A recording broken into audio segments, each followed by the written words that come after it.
Shalom, shalom, chers téléspectateurs de Canas et Gospel TV, auditeurs de la Radio Libération, la 98.6 FM, chers internautes. C'est toujours un plaisir de vous retrouver tous les jours dans le cadre de votre espace de méditation journalière au vive et dans cette émission qui vous permet d'avoir une rencontre journalière, une rencontre au quotidien avec la source de votre création, le Tout-Puissant, le Roi des Rois, tiré donc du livre des méditations tout droit du ciel, qui est un label pensé et élaboré par le Saint-Esprit au travers de son nom, le prophète Samuel Lonsi, dans le cadre du mandat de la libération de l'humanité qu'il a reçu, basé sur le livre d'Ézéchiel 37.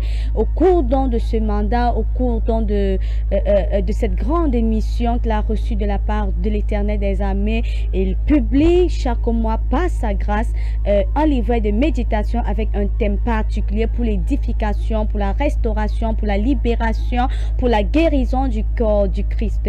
Alors, ce mois encore, un livret de méditation a été publié par le prophète Samuel Lonsi, dont le titre est, dont le thème est que ces eaux revivent, que ces eaux revivent. Pour ceux qui ont écouté la méditation hier, ce livret en fait est un clin d'œil. Il revient en fait sur le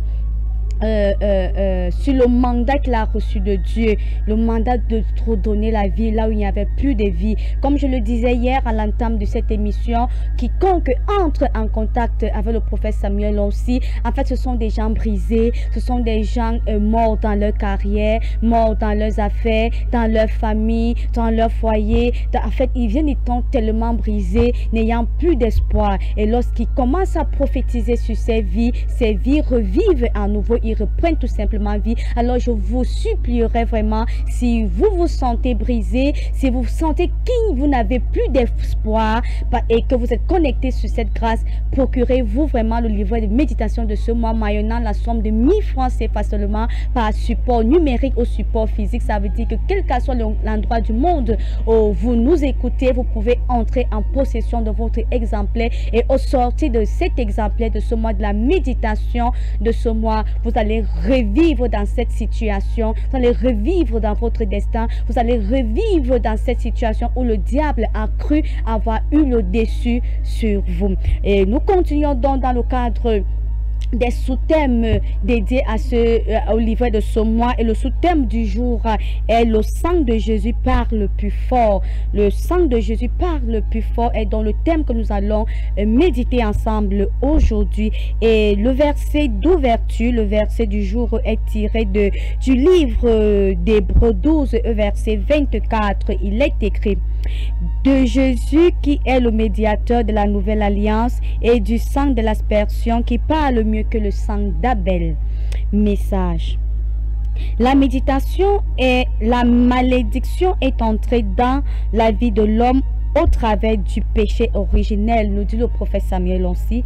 En effet, lorsqu'Adam et Ève ont péché en mangeant le fruit défendu, le fruit de l'arbre de la vie, Dieu les a maudits. Mais par son immense bonté, Dieu a prévu la venue de son Fils pour effacer cette malédiction. La Bible dit que le salaire du péché, c'est la mort. Elle dit également: tous ont péché et sont privés de la gloire de Dieu. En fait, Jésus, avant de quitter cette terre, devait résoudre une équation. Il fallait qu'il puisse être capable d'annuler tout ce que le diable pouvait avoir comme base légale. Aucun sorcier ne peut opérer sans le sang, car le sang a une voix. Dans le livre de Genèse 4, Caïn tua son frère Abel. Dieu dit ensuite à Caïn: la voix du sang de ton frère crie de la terre jusqu'à moi. La Bible dit que le sang d'Abel crie vengeance.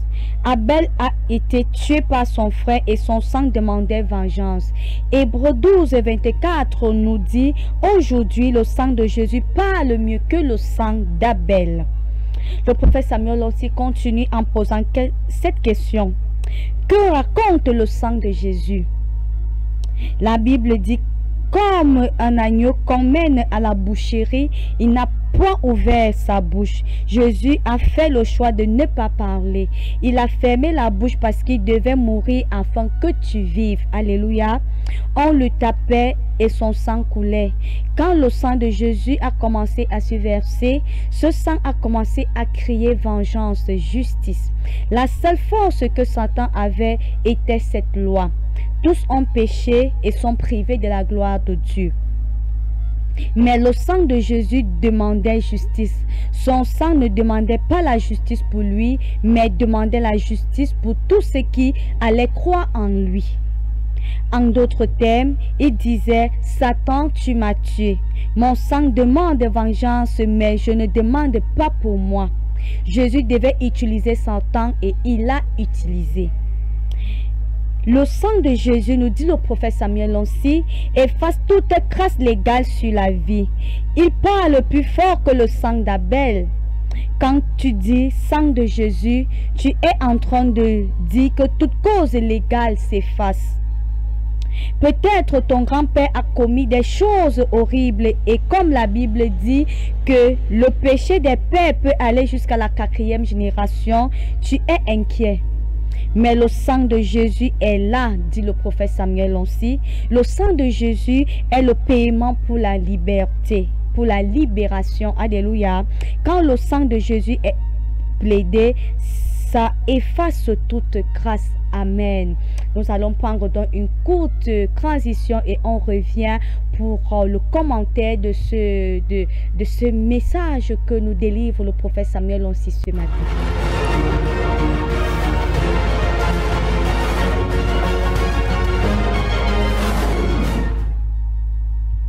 Alléluia. J'espère que vous avez médité, vous avez lu, vous avez écouté avec beaucoup d'attention le passage, le message de ce jour, car nous savons que le livret de méditation de ce mois est basé sur la restauration, que ces eaux revivent. Alors, comme le prophète Samuel aussi nous disait à l'entame de ce livret, la vie chrétienne en fait est basée sur la restauration. Alors, quiconque est enfant de Dieu,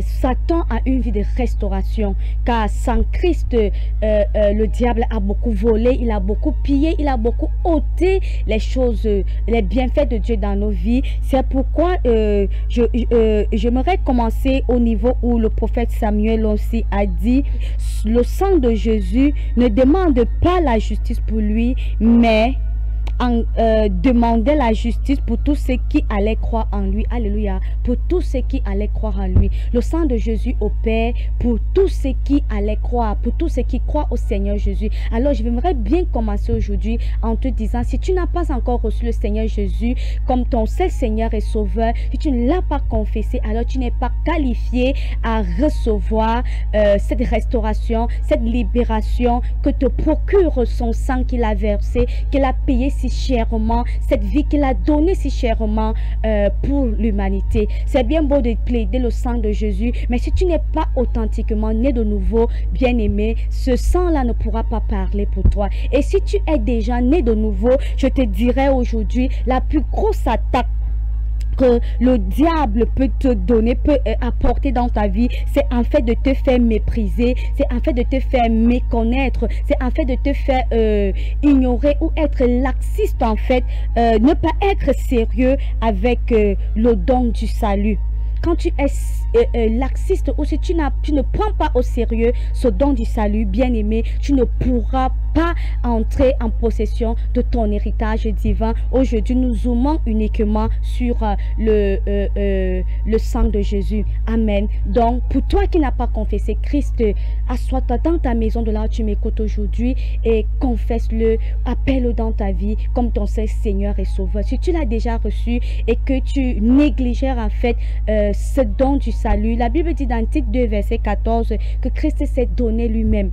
Alléluia. Il s'est donné lui-même pour ôter au diable, pour nous racheter de toute iniquité, afin que nous puissions l'appartenir, que nous puissions être purifiés par lui, zélés pour les bonnes œuvres. Donc, Christ a payé ce prix fort pour arracher au diable le droit légal qu'il avait sur nos vies, le droit légal de nous oppresser, le droit légal de nous affliger, le droit légal de empêcher que nous puissions avoir accès à la gloire de Dieu dans nos vies. Alléluia. Christ a payé le prix. Et la Bible dit dans le livre de 1 Pierre 1, verset, à partir du verset 18 au verset 19, que Christ a payé le prix.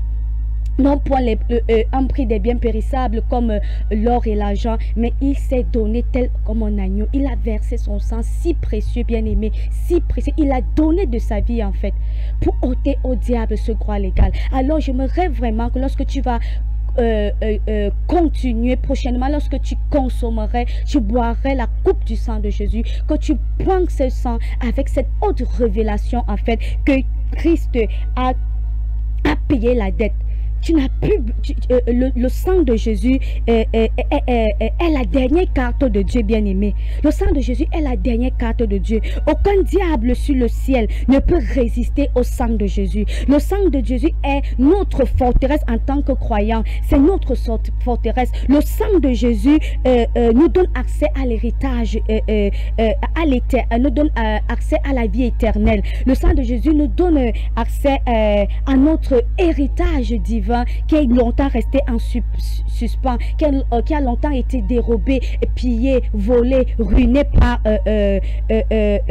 l'ennemi. Alléluia.